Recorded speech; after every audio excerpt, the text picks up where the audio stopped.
No. Rhodri. Is there anything that Lionel Messi is better than you at? It's opinions.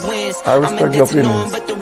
Maybe in your opinion Messi is better than me, but in my mind I'm better than him. I do it again. Add it up, bankroll, euro, peso, add it up. I'm just doing me, everything is on me. Oh, you matter what? Add it up, bankroll, euro, peso, add it up. I'm just doing me, everything is on me. Oh, you matter what? Told her if it's all me, everything is on me. Gon' back it up. Matter what? Told you I'ma do me. Why you hating on me? It's not adding up.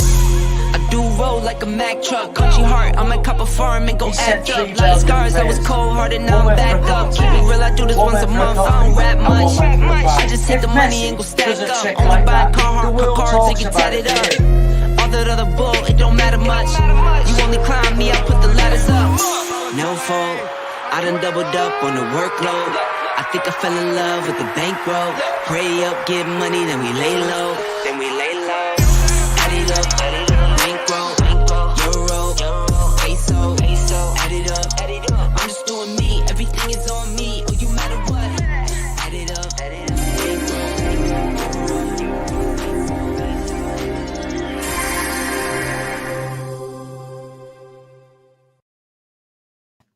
Yes, guys, I'm Si. Welcome to Ace Podcast Nation, the home of Rhodri Giggs on football without Rhodri Giggs. Rhodri's poorly bad, but he's got tonsillitis, so he's having a week off. But that's all right, because we are still going to talk lots of football, and there is lots of stuff, and Cardiff City will still ruin my night.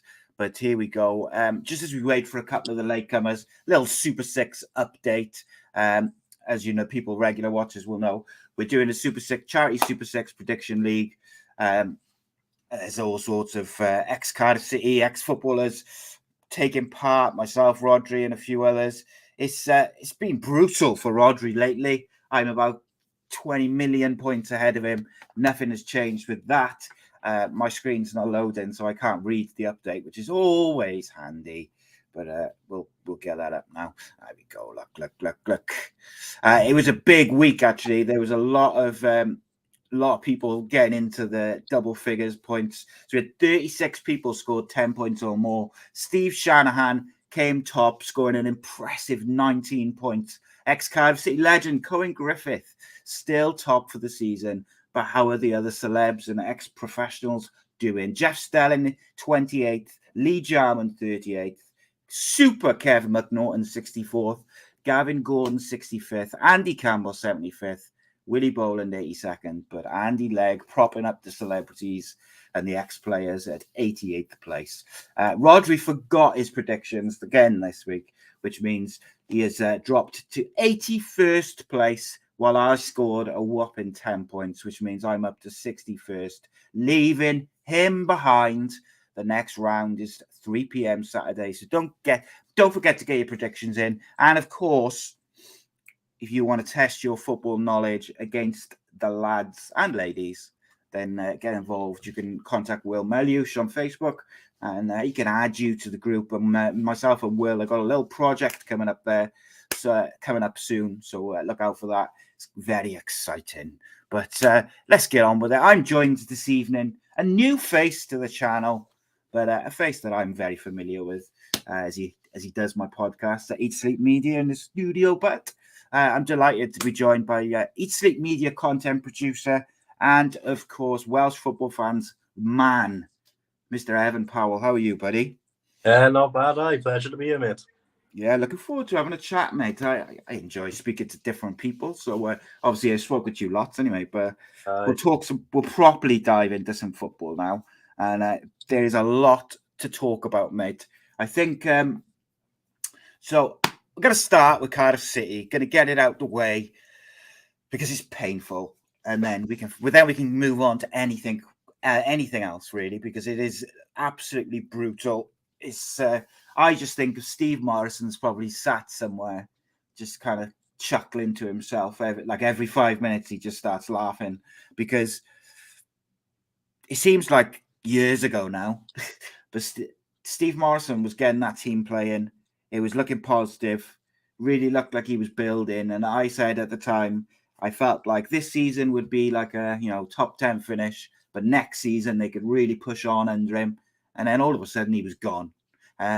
He was a bit prickly, particularly with the media and stuff, but I don't really care about that. Like, at the end of the day, I care about results and performances and whatnot, bit of structure in the football club. And he gave that. We've lost that structure. We're all over the place. I think very, very highly of Mark Hudson. He didn't really have much time. He wasn't going great, don't get me wrong.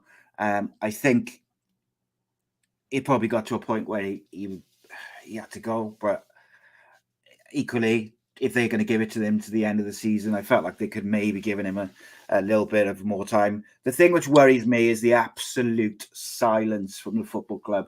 There was silence after Steve Morrison was sacked. So no one knows why he was sacked still, out of the blue. There's been pretty much silence now with this. All they said is Mark Hudson's been relieved of his duties. There's been a little bit of movement behind the scenes. They signed the sports science guy, and the backroom staff are already in place. Pretty much the backroom staff of... I'm going to butcher this poor guy's name. Valerian Ismail, who is the current second favourite to take over the Cardiff job. But the backroom staff which are in place are kind of already his. So I think he's probably a front runner. I'd rather him over some of the other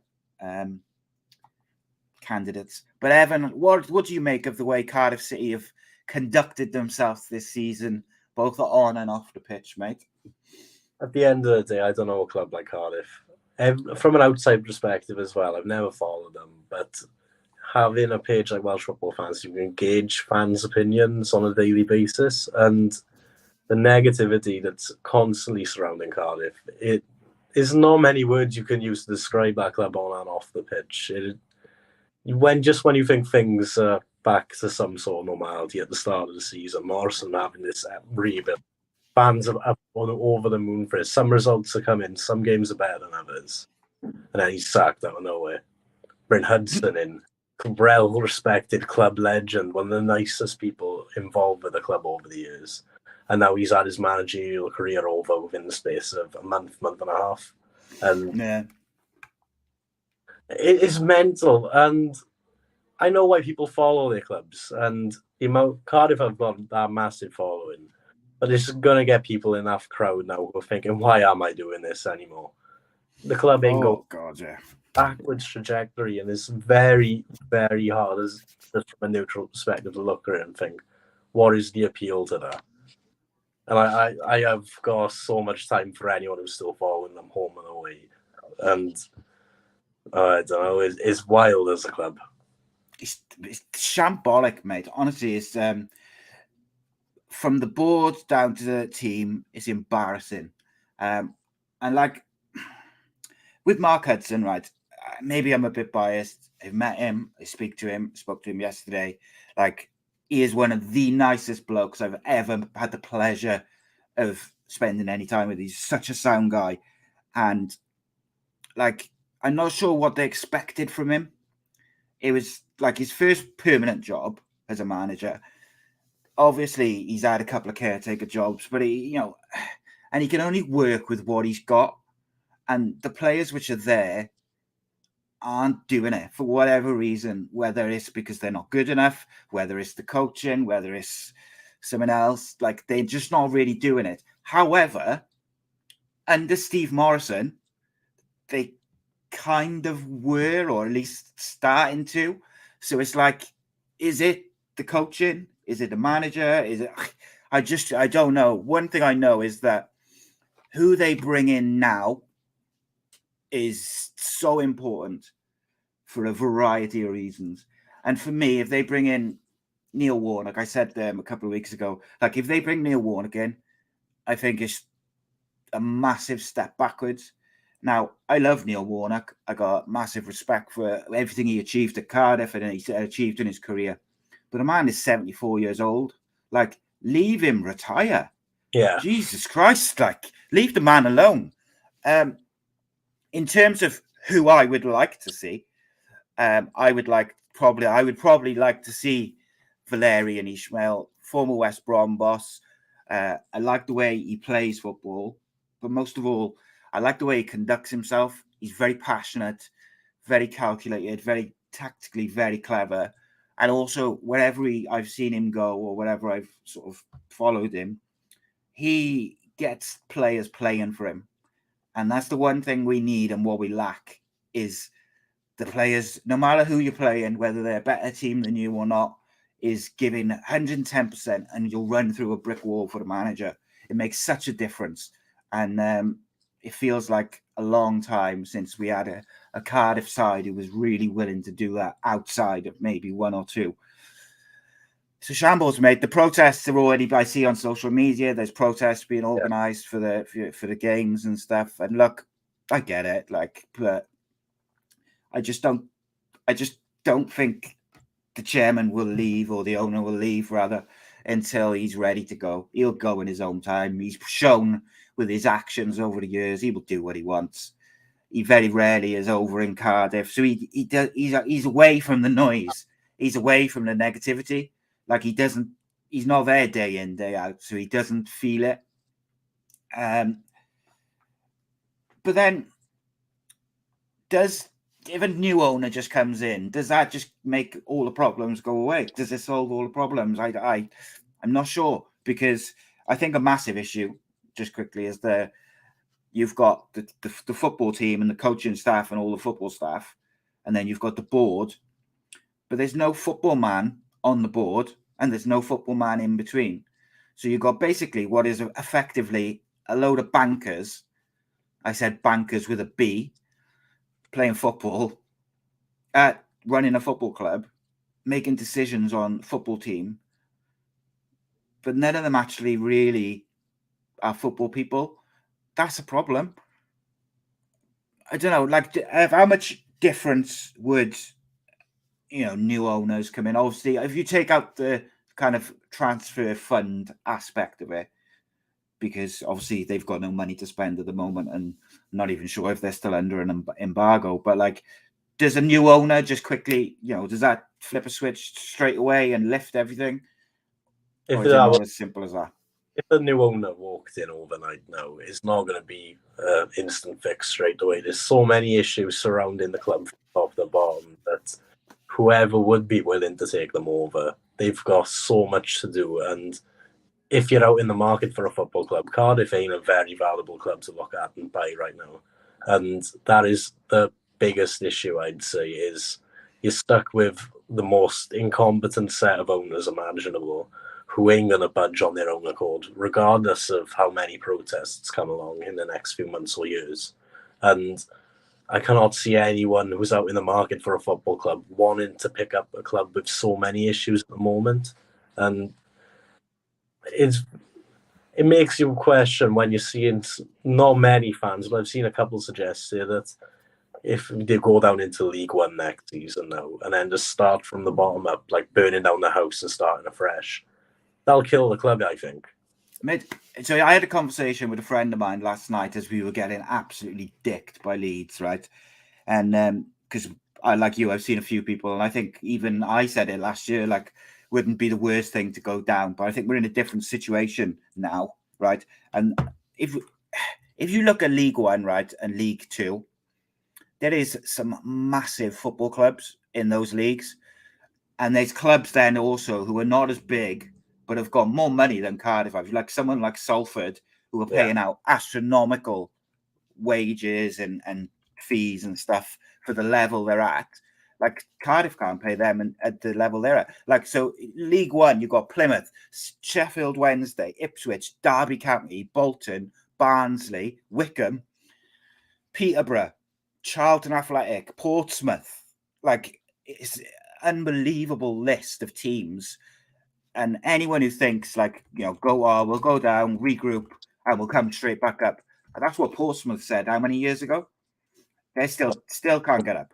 League Two is, even League Two is the same. Like, you've got some big clubs in there: Swindon, Salford, Bradford City, like Wimbledon and Tranmere, Crewe. I think you got to be careful what you wish for, because it'd be very easy for Cardiff to go down. We've already got a transfer embargo. You go down, you lose, any decent footballers straight away, and then suddenly you really are like, all right, what are we going to do? You lose a few games at the start of last season, you're battling relegation in League One suddenly, and it can be a slide over a couple of seasons very, very quickly. And then, you can go down and you can keep going down. It is difficult to say. I was just looking, someone made a great point just now. It was Reese. Reese said they spent 1.5 million to buy a new striker and then sacked Morrison what was it, like a week later or a couple of days later. Hudson comes in. He's got all of Morrison's players, has no transfer window to work in because they're under embargo. And it goes back to what I was saying. I'm not sure what they expected him to do, but he's a shambles, mate, and I think they got real problems. And I don't even think it's a case of bring in ex-manager and stay up, because I think the problems are so deeply rooted within the football club, within the football team. The players look devoid of. They look like they've forgotten how to play football, which is usually a confidence thing. Christopher Barnett says these players wouldn't even get in the Wrexham side at the moment. I would kill for that Wrexham side. You watch them, the way they play football, but the way they don't give up and they run through. They want to play for that football club. That's what I want. That's what I ask, is players who want to be there and turn up. And I don't want to criticize individuals and stuff like that. People keep telling me Ruben Corwell's the next big thing. I'm still waiting. I'm still waiting for that consistency. I'm still waiting for the big performance in the big games. You could argue maybe that he hasn't had, a constant run of starts, but I would argue, without being too critical, that when he has been given an opportunity, he hasn't done a great deal with it. And by the way, I single him out because I'm so hopeful of what he can become. There is probably 15 other players who are not doing what they should, not performing at the level that they're capable of for whatever reason. I'm interested from people in the live comments, who do you want to see? Who would you like to be the new manager at Cardiff? Who would you like to see be the new owners? What would you do to fix the deep problems at Cardiff? And then lastly on Cardiff, there was a worrying but quite comical story in some ways, comical in a dark, depressing way in some, in the Daily Mail today or this week, about Cardiff tried to insure or add Emiliano Sala to their insurance policy the day after their plane crash. Well, that's what the insurance company is stating in court. So they're basically arguing because the insurance company are refusing to pay damages or cover, and Cardiff are saying that it should be like a rolling thing. So whenever they sign a player, they're automatically covered. The insurance company is saying no. When you sign a player, you contact us and you tell us you've signed him, and then we add him to your policy. It is. If it wasn't so depressing, it would be funny, because it's like one thing after another. I cannot see anything positive at the moment to talk about with Cardiff. I thought last night's performance was embarrassing. I think the general performance of the football club and the football team is nothing short of a disgrace. Whether it's the performances on the pitch, the performances of the board. I've had Mehmet Dalman on a few times. I've contacted him again to ask him to come on. In fairness to him, he tends to come on in between the season, as he doesn't tend to come on when the season's ongoing. Yeah. So I'm not expecting him to come on. But the last time he was on, someone said in the comments, the last time he was on, he talked about wanting to improve the relationship with the fans, the communication with the fans. But since then, it's been absolute fucking silence. And the fact that all these months, we've gone through another manager since Steve Morrison, and nobody, probably outside maybe one or two media members, nobody knows why Steve Morrison's been sacked. And like I've tried to find out of the people that I know at the football club, and no one's saying nothing. Why was he sacked? He was doing well. He was building. He was like, people were happy for once. And just out of the blue, he's gone. No explanation. And I think that is absolutely criminal that you can sack a manager. Not saying you have to explain, the board have to explain every decision they make. But like when you sack your manager out of the blue, who's doing all right, let's have a little explanation or something. Hint at it. I know. Play charades, give us a little hint, like this is why we've been sacked. And I've heard lots of rumors, and I don't like really to, as people, regular viewers will know, I know one for clickbait and rumors and stuff like that. I prefer to go with kind of facts and what we know. There's been all sorts of rumors and stuff about altercations and players complaining and stuff. But the fact is, rumors are always going to fly. On the pitch, he was doing well. And he was building something. And he looked like we were going to be ready for a real push of promotion next year. And now we'll be lucky if we're still in the Championship next year. It's shambolic and depressing, and it's ruined my night, and they're not even playing tonight. But there we go. It is the morale. Chris, you make a great point, mate. The morale within the club and the fans is the lowest I've known it in years. Like I said again to my mate last night, like the last time I remember the atmosphere being so negative and low and people just demoralized was probably pre-Samaman when I was like a kid, which is mental. Like Cardiff's a massive club which has got this huge potential to be, a Premier League team, but for whatever reason they just cannot get their shit together. So I guess we'll see if they ever do. Before we move on to the next topic, Evan, I got to do a bit of housekeeping. Got a brand new sponsor for the show. It's Four Sigmatic Coffee, mate, right? And I got to say, again, regular viewers, listeners will know, I won't have any sponsors on the channel where I haven't tried the product myself. And also, if I think the product's crap, I won't talk about it. I won't use it. I won't promote it. And I like my coffee. I gotta be honest. But Four Sigmatic, mate, right? It's made with mushrooms, which makes it. My initial reaction to that was like, "Oh, right, okay." But I have literally 1 cup of coffee, 1 cup of this Four Sigmatic coffee. When I start to flag about 11 o'clock-ish in the morning, starting to feel a bit tired, 1 cup of coffee, mate, and for the rest of the day, I am flying, feeling sharp. My mind's good. Everything is real good. It tastes amazing. And I cannot speak highly enough of it. I was shocked by how good it is and how good it tastes, but I was more shocked by like the results of it. I'd love to tell you more, but my list of the ingredients and all that good stuff, my screen's frozen, so I can't. But I will now. But you can use the code Ace Nation. You go to their website, use the code Ace Nation, and get a whopping 30% off. And obviously that helps us out massively. As always, if you guys can fancy, checking out the sponsors, really helps us. If you give us a little push. Four Sigmatic Coffee. I'll pop some links and stuff around. And yes, thank you to them for sponsoring the show. As always, really appreciate them. So moving on, mate, on the football front, I am begrudgingly, because I feel like it's been talked to death about the Manchester derby on the weekend, mate. Yeah. Because that was it was an interesting one, shall we say.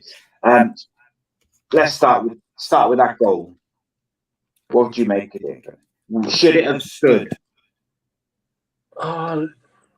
When you've got the Premier League's official folks saying that, here are the rules, it should have stood. It should be a concrete argument that, it is valid, but the more you look back on it, it is like, how is anyone in the crowd agreeing to that? And just from an outlooking perspective there, how would it go in? It's like, as far as, to me, Premiership football these days is a little bit of an entertainment show in my eyes. And I know a lot will disagree with that view, but you look at some of the decisions, like Ashman's goal on the weekend, and it's like, it shouldn't count. It is difficult, mate, isn't it? Because he doesn't touch the ball and the rest of it, but Yeah. he follows the ball. He like shepherds it to Bruno Fernandes. I don't know. It's an odd one, I gotta say. However, I made a point last year, right, that if a team is like there's like a shady decision or like a controversial decision, right, with VAR or something like that, if in the next game, like if there's a game like in a few days' time, the referees involved in that decision shouldn't referee the same teams. Yeah. Like a couple of days later. So last night you had Stuart Atwood, who was at the centre of this controversy with the United goal on Sunday or Saturday, whenever it was. And United had a pretty stonewall penalty and he didn't give it. And you just start wondering, like, you know, he would have read all the criticism of the goal. Like, has he not given that penalty because that's in the back of his mind? Now, I'm not implying, you know, he's cheating or anything like that, but I'm just saying he's a human being. He knows there's been controversy. He knows that there's like a large kind of swelling of fans and pundits who think it's a mistake. Goal shouldn't have stood. United have a penalty. The ref hasn't given it. They get like an easy out of not giving it because it's not whatever. But, you know, it's a blatant penalty which wasn't given by the ref.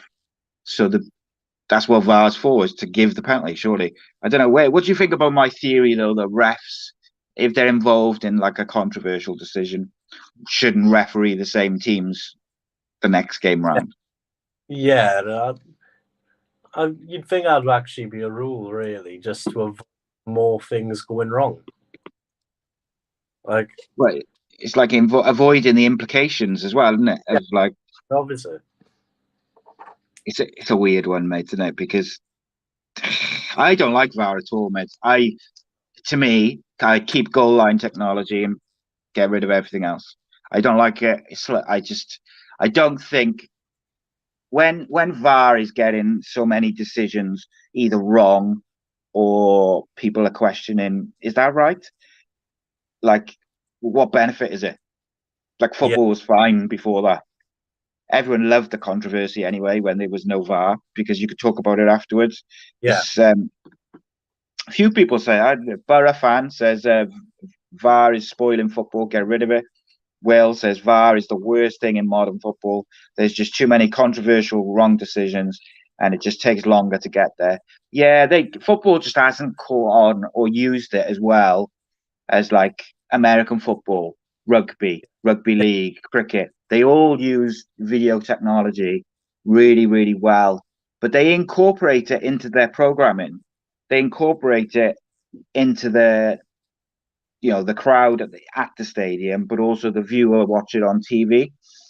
Premier League and the UK football leagues, they've like the people watching in the stadium don't have a clue what's going on.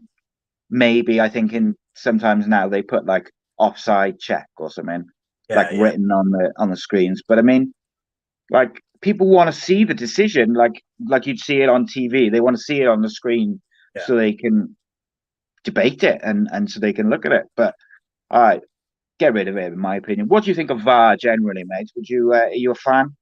I'm a massive football purist, really. So ever since the introduction, I've been against it, and that's been very much justified of how many wrong calls and bad decisions have come following its introduction. And the way I sum it up to people who argue about it is, imagine you're in the stands and you've just watched your team score a last-minute winner. Is at the bedlam, you're jumping around everywhere, you're absolutely buzzing. It gets called back and a kneecap is slightly offside. That goal's gone. It ruins the live spectacle of football. Yeah, it ruins those moments, doesn't it? Like even going back to that United game where they're checking the Bruno Fernandes goal because of VAR. So the ref is giving it, right? So before VAR, that was it was a goal. The ref give it. They've all got to stop, wait. All the players are stood around waiting, and then when it's given, they run to the corner, and it's like that's not the genuine reaction, is it? Because the adrenaline spike and the moment is gone. Yeah, I would bin it. Everyone who's watching on like Twitter and Facebook and YouTube and the rest of it, vote VAR, get rid or keep. See what the general consensus is. See if everyone kind of agrees with us purists. Get rid. Evan. So obviously first time on the channel. So at the start of the season, me and Rhodri would have done predictions and who's going to get promoted and relegated and who's going to win the league and all the rest of it.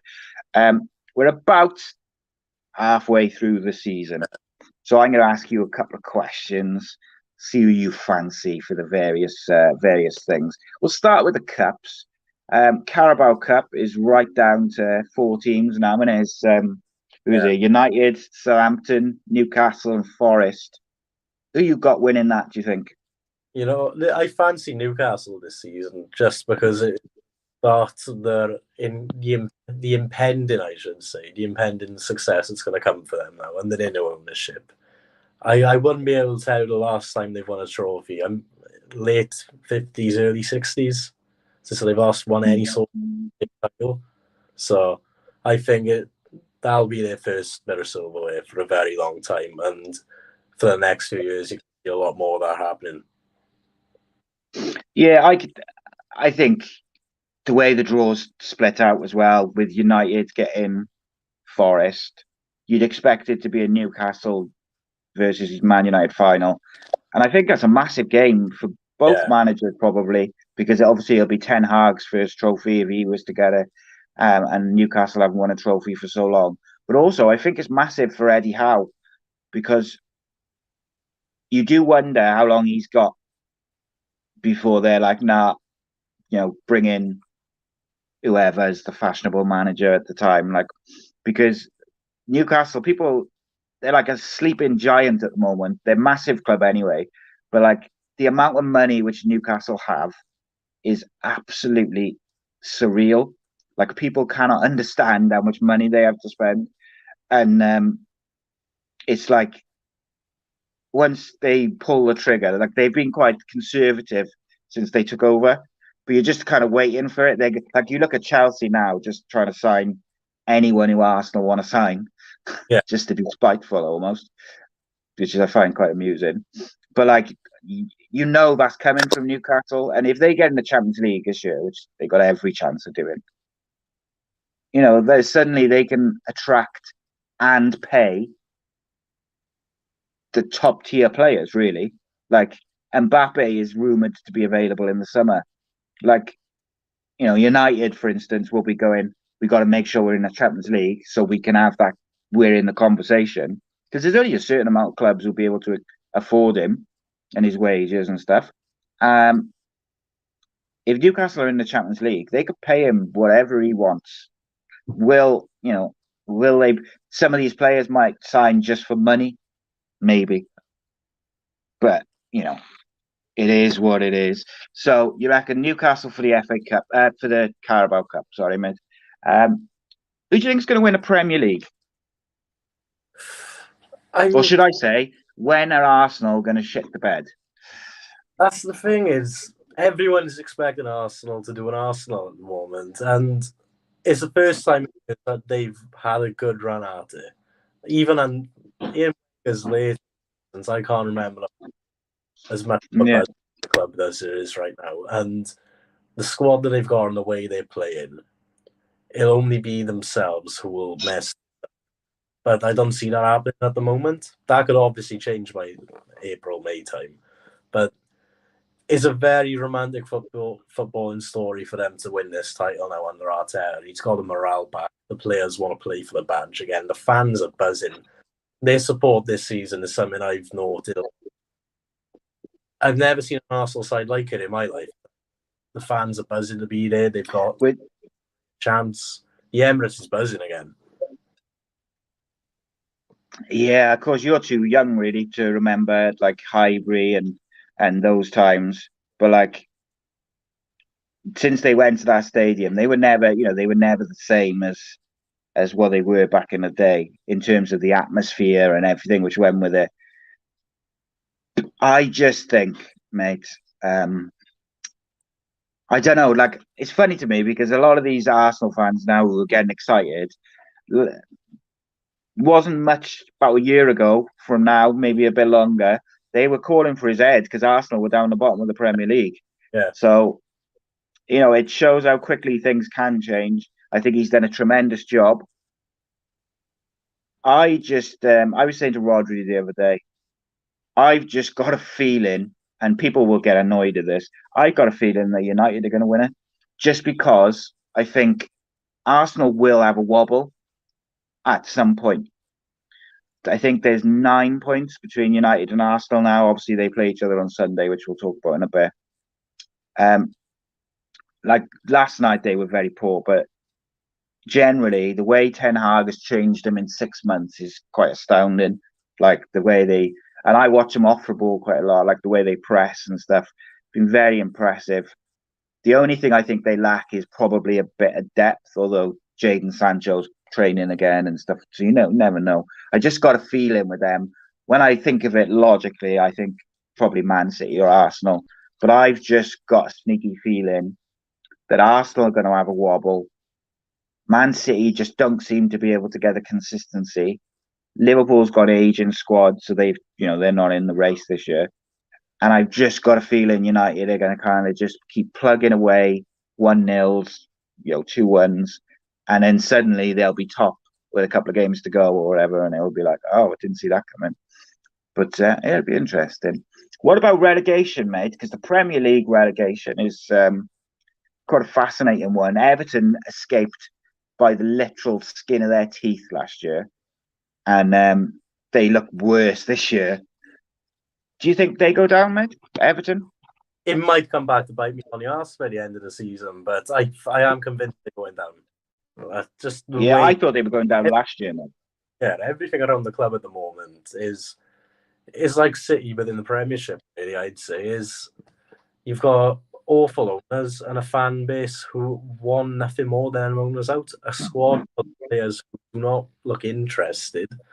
And that's probably not been helped by where you're seeing some sets of fans all been outside the ground chasing their cars and shit down the roads. Yeah. Young players as well, mate. Young local players getting chased around and their cars getting mobbed and like that sort of negativity and toxicity around your team and around your club. It doesn't go away overnight. And they're in a relegation battle. Like they've drawn 1 of their last 6 and they've lost the rest. They are in free fall, mate. And I just think I look at the 3 teams actually right at the bottom 3 at the moment, or bottom 4, right? We've got Southampton who are bottom, who've lost 5 of their last 6, but they've won their last game. Everton lost 5 of the last 6, draw the other one. West Ham lost 5 of the last 6, drew the other one. And then you got Bournemouth, lost 5 of the last 6 and won 1. So those 4 teams, some massive clubs, not the 4 teams you'd have thought they're going to get relegated this year. And I look at those 4 and the form they're in, and I look at the points and who they got to play, and I just think, Jesus Christ, you could end up with West Ham, Everton, and Southampton being relegated from the Premier League. Insanity, mate. And do you know what it does?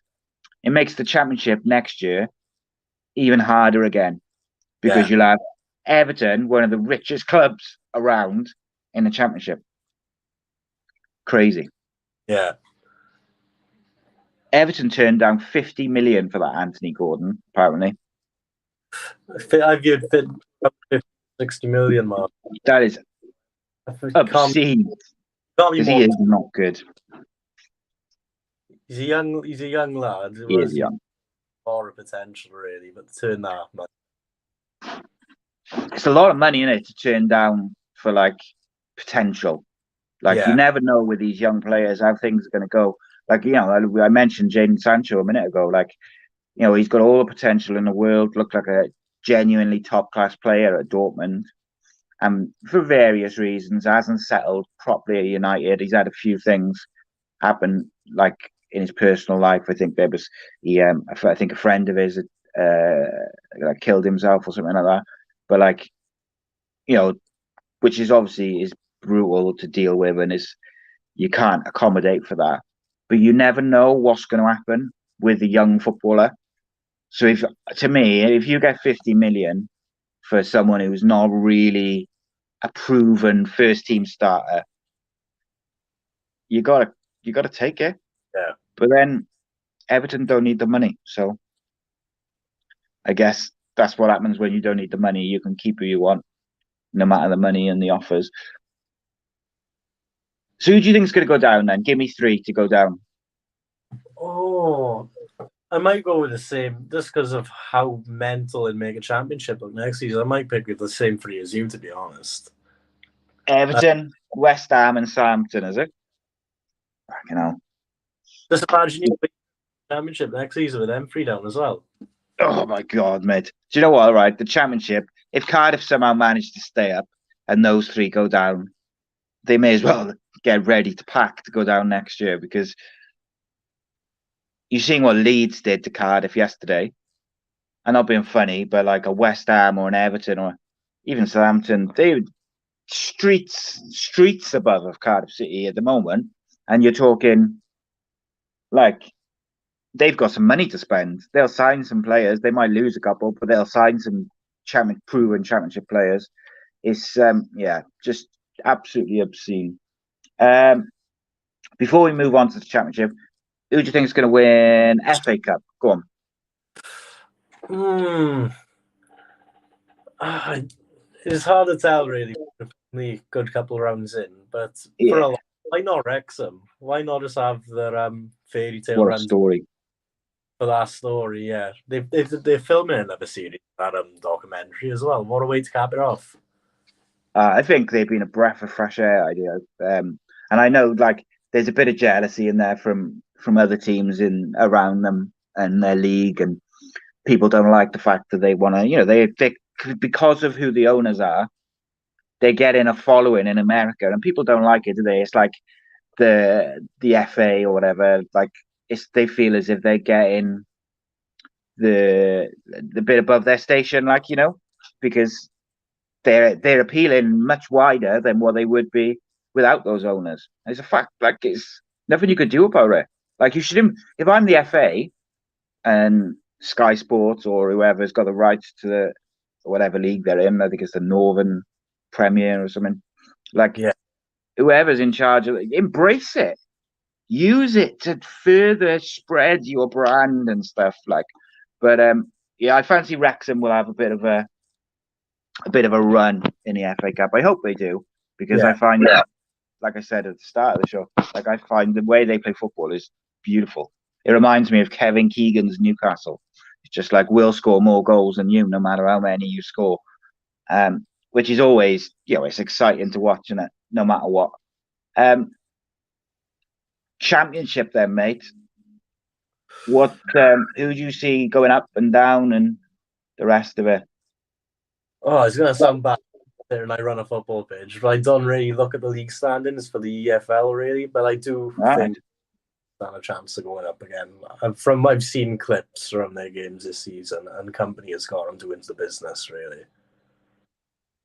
So what I'll do, I'll read you the bottom 4 or 5 now when my computer finally works. But someone just put in the chat that Man City at 42 minutes, it was Man City 0, Spurs 0. At 45 minutes, it's 2-0 to Spurs. Wow. And that's what I'm saying to you about United. I've just got a feeling when I look at those 3 teams, Man City just cannot find the consistency. Haaland's gone off the boil, and then they don't play to Haaland's strengths. And I know he scored a bucket load of goals, but the way they play doesn't suit him. Like he wants to in behind or into the box, but they want to play around and through. And yeah, at the start of the season, he was new and, he's getting those chances. But as the season develops, they revert to a certain type of football, Man City, which Pep's football of just pass. And then if they lose it, they press, from the very front. But I just don't think it suits him. And don't get me wrong, he will score 20 to 30 goals every season for however long he's in the Premier League with Man City. But I just got a feeling that United are going to end up winning it. And I've got to say, if they do, it will be absolutely remarkable, the turnaround from not even last year, like the start of Ten Hag's reign, they lost 4-0 to Brentford and someone else as well. I forget who it was. But they lost 2 games, which they should be winning. So to turn that and, get rid of Ronaldo the way he did, to then be league, even if they finish second, they'll be title contenders. I think it's unbelievable. Right, so the Championship bottom, you got Wigan, Blackpool, Huddersfield, Cardiff City, Stoke, and then Rotherham. So, what's your 3? One of my boys who go to the Wales games with follows Huddersfield, and I often do see his posts on socials complaining about how dire they have been this season. So I don't know. The weird thing with Championship is it always seems to pick up a bit of drama. Any club can be towards the bottom, but there, and then suddenly a big turn up of form and they survive by the skin of their teeth. So it's a very hard league to predict at the best of times, but I don't know. It's hard to say that.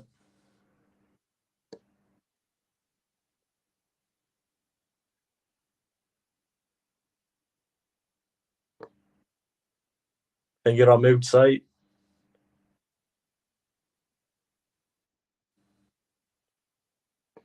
Oh, no sound.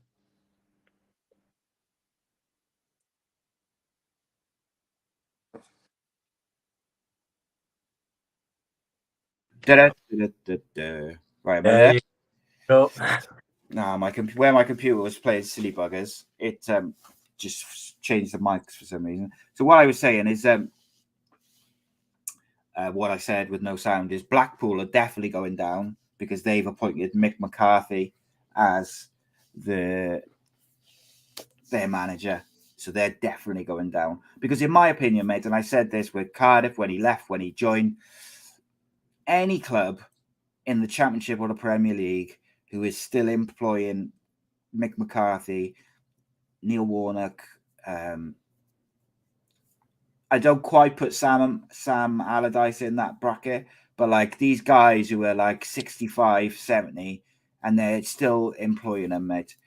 To me, and it's only my personal opinion, I might be wrong, they're dinosaurs, mate. The football has changed. The game has changed.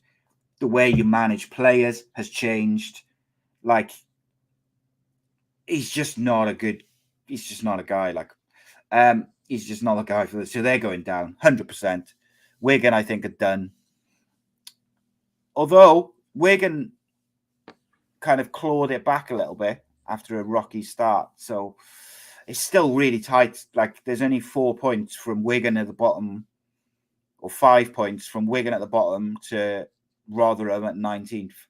So it's close, right? And anyone could beat anyone. Cardiff, make no mistake, Cardiff City are in a relegation battle, and if they don't sort their stuff out real quick, they will go down, and then it's a big problem.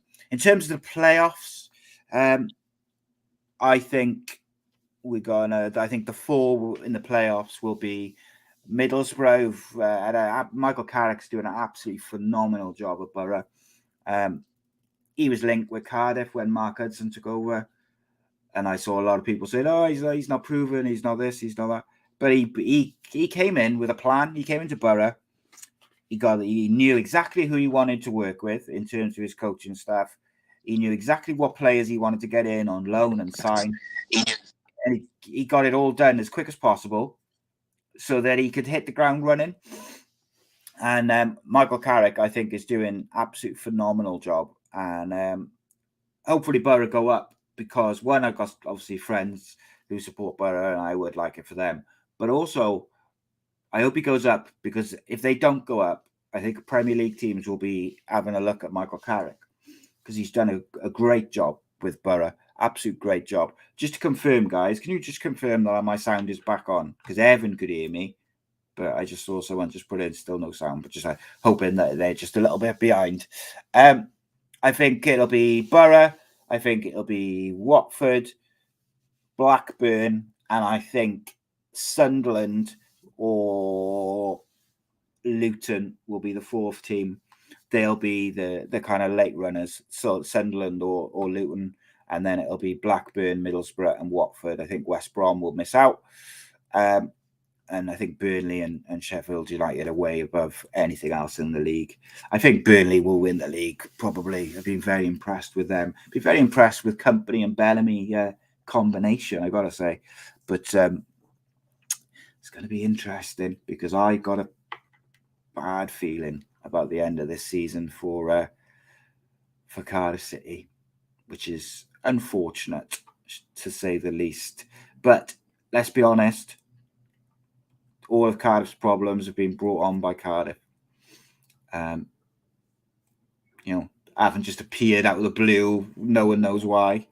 The problems that Cardiff have got are because of the way the club is managed, and until they do something about that, I think there's not much not much is going to change, because they are absolutely horrific. Dreadfully bad.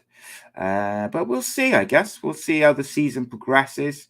If you guys have got any questions, or you want to talk about anything in particular, then please do let us know. I am sure Evan will be back in a minute. I think someone tried to phone him, which, if you're on your phone on StreamYard, it kicks you out. So guys, if you've got any questions and stuff like that, get them in now quickly.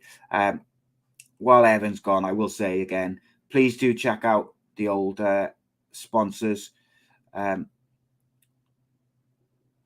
Four Sigmatic coffee, absolutely unbelievable stuff. So good. I've been cannot speak highly enough of them. Unbelievable stuff.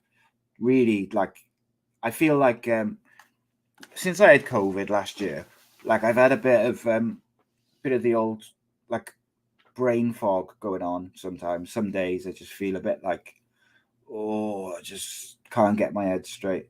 And that coffee most definitely helps hit the spot.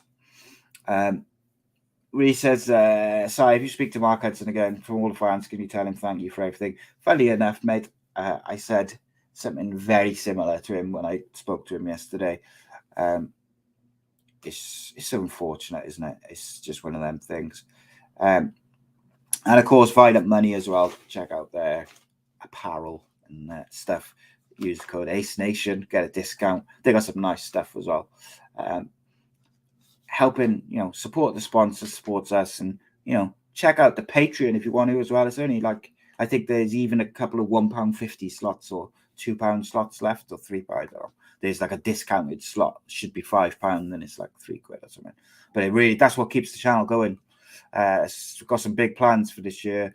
Hoping to make a documentary about Andy Campbell's goal in a playoff final and the impact it had on Cardiff as a football club. Just trying to get that sorted and filming and stuff like that. That'd be real cool if we can get that off the ground. Got a new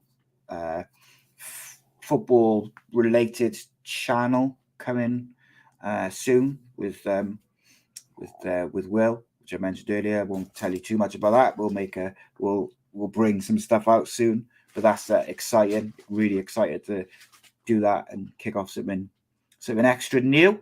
It's going to be a lot of fun just to add to the stuff. Also, I think going to be launching a Cardiff City show in some form, because I'm aware that I have a big basis of Cardiff followers and viewers and stuff. and obviously being a Cardiff fan myself. So we're going to do some sort of Cardiff-based show, whether it's having people call in or guests or something. I haven't quite decided the layout of it yet. And I haven't decided if it's going to be YouTube or Patreon, probably YouTube, I think. But it's just, I think it's one of them things. And I think because with the show with Rhodri is slightly different to the show with Andy, whereby we tend to talk a bit more generally about Premier League and a bit of football, everything. So we don't talk about Cardiff as much. And I'm aware that maybe my demographic in terms of viewers and listeners is very much sort of Cardiff and then a bit of Borough and stuff like that. Reese says, not a fan of Earnshaw as a pundit. He might just be me, but he talks rubbish. Pre-game, we need 1 or 2 wins. We'll be back mid-table. We're in a serious relegation battle and we're in trouble. Yeah, he's not my favourite pundit. I don't know why I keep disappearing. He's not my favourite pundit, shall we say. But I love him. It's weird though, right? Because I saw a couple of people saying, "Oh yeah, we'll just win a couple of games and we'll be fine." And I'm like, "Nah, mate. Cardiff, there's so much negativity. There's no morale within the team. I would be more surprised if we stay up than I will be if we go down. I think it'll be very, very difficult for those players to recover any semblance of momentum and morale. And you've got to get the fans on side for the team's sake. You've got to get the fans on side. Like Cardiff fans are notoriously loyal in terms of they'll support the players through thick and thin. They might turn on the board, but they will support the players. And at the moment, the club have got to turn the relationship with the fans around, and they got to do it quickly. Evan, the last thing I want to talk about tonight is, before we're going to do a little predictions as well for the weekend's game. Did you hear about the Crawley manager, right? Yeah, ex Crawley manager, and I forget his name, something Yem. yeah. So, been proven on, I think, 7 different charges, all related to like racist comments and like insults and horrific stuff, and a lot of it directed at like young players starting out in the game and stuff like that. And he got an 18-month ban. 18 months, mate. And like literally, he was found guilty of like 7 charges. This is why people take the piss out of like Kick It Out and all these different projects and things that they come up with to combat racism, which of course they should be doing. Yeah. But they mock them because when they have the chance to make a statement, they drop the ball every single time, whether it's FIFA, whether it's FA. It was just pathetic. And I'll never understand it, because to me, the solution is simple. If you have someone like him proven to be an absolute bully and racist, to come out in the statement and say he's not a conscious racist is ludicrous. Mm-hmm. When you've just proven 7 charges all related to racism and bullying. He's not a conscious racism. Fuck off. It is shambolic, and you know, within as soon as that 18-month ban's over, you'll see him managing some non-league side, guaranteed. Someone will take him, won't they? Yeah, because his record actually, I think, is pretty good in the lower leagues. Not that should come into it, but to me, that was their chance, right? Because he's not like a Jose Mourinho or someone like that, where you don't really want to ban him because he's blockbuster or whatever the shit they would justify it with. These people, like, this was the chance to like say, no, do you know what? This guy is a bully. He was bang out of order. He's done irreparable damage to young footballers who probably turned away from the game, some of them, and could have got a career within football. He's done. Why isn't he banned for life? Like, Who gives a shit?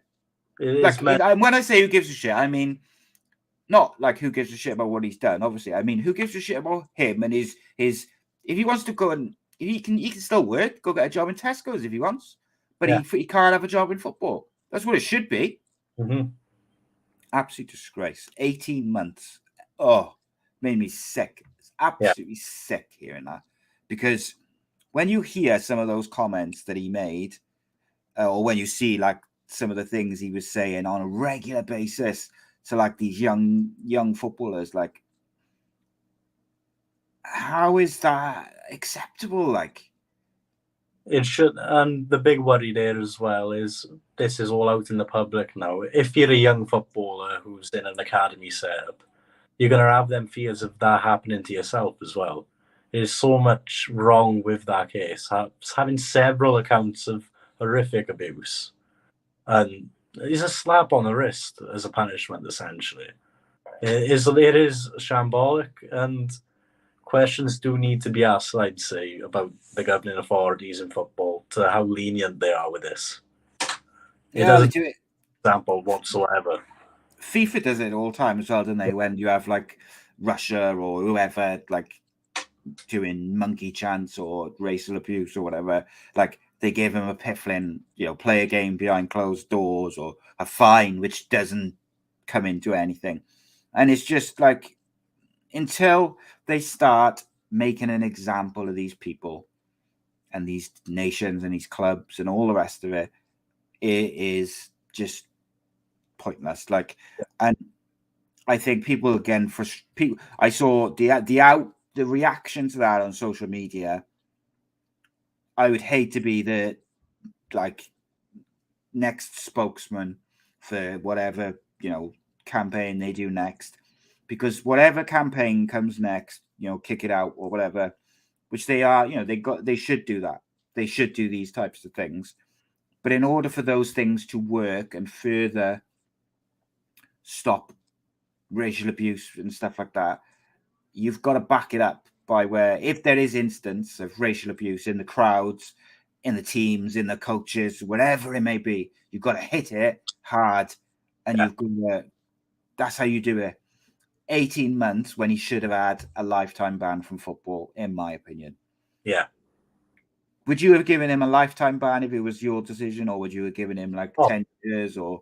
Without a shadow of a doubt. And it makes you wonder what the people who are behind handing out these sentences within the FA or whatever. It makes you wonder what their full process is to just hand out a year and a half to someone for something like that.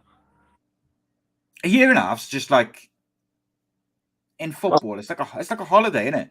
Yeah, because like managers, they'll take like a year off, spend time with the family because the job takes up so much of their time.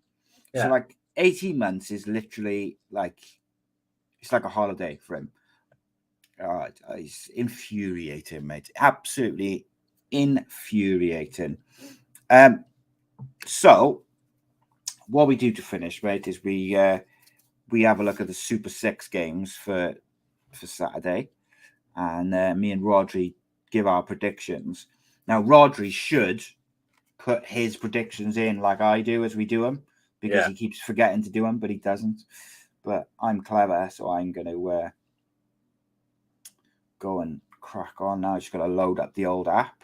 But how have you found your first little jaunt onto Ace Podcast Nation, mate? Apart from my phone dying for a few minutes, yeah, it's been great. Yeah, really good old chit chat, mate. Good old chit chat. So Reese says, forget that. What if you are one of the players that decides to come forward after receiving racist abuse, and the manager is charged for a year, but you'll be grounded as like a grass? So yeah, that's a good point. Say one of those players, right, goes to a different non-league club, whatever, I don't know, another club in the same league or similar level, right? And he's doing well, 17, 18, starting to show what he can do. But the manager gets sacked. He falls out with the chairman. And then they bring in whatever his name is, Yem. Yeah. They bring him in as it's like, what can you how can you put someone in that position? Yeah. but they don't care. They just absolutely appalling, disgraceful. And I say, well done to me for not swearing repeatedly when talking about that absolute tosser. Right then, Super 6 predictions for the weekend. People, put your predictions in the chat as well. We got West Ham versus Everton, mate. What you got?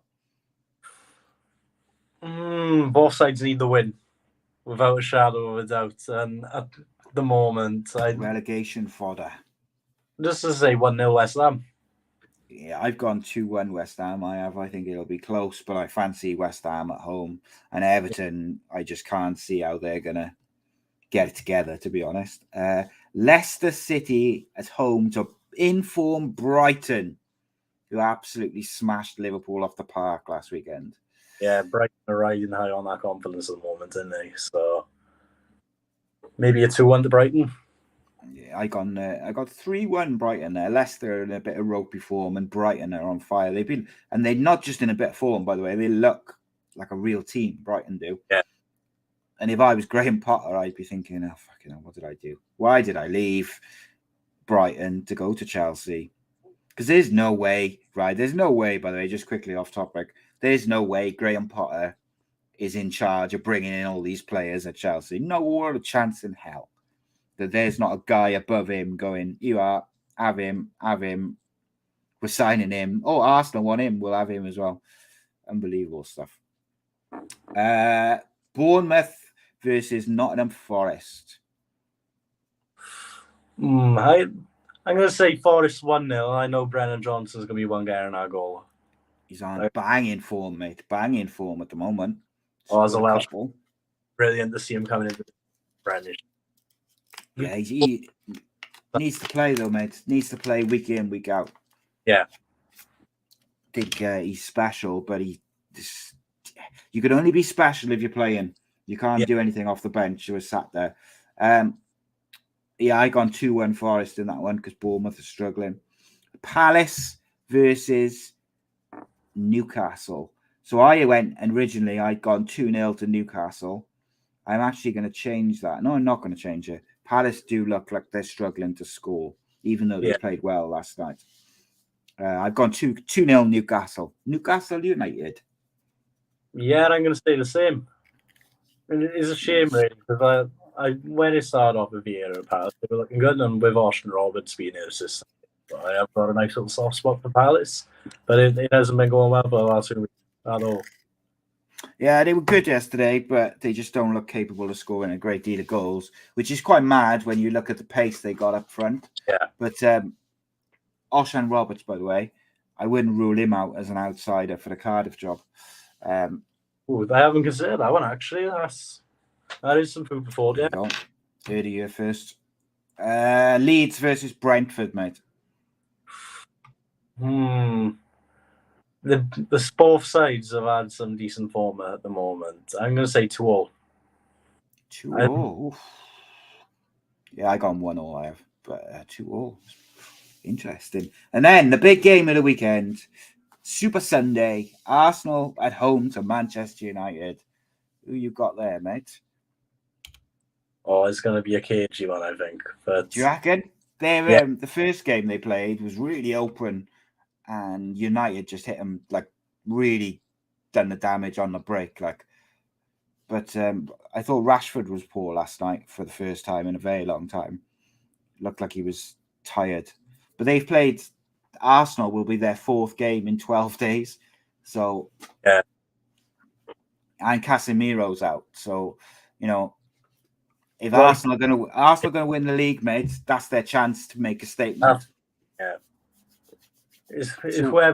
Whoever wants him, or really, both sides are going to go into that game knowing what it could mean for the rest of the season. Well, United win, it cuts the lead down to 6. Yeah. If Arsenal win, it ups it to 12. But it's also about a statement for Arsenal because United beat them quite comfortably or quite handily in the first game. But Casemiro didn't play in that game either, mind. Yeah.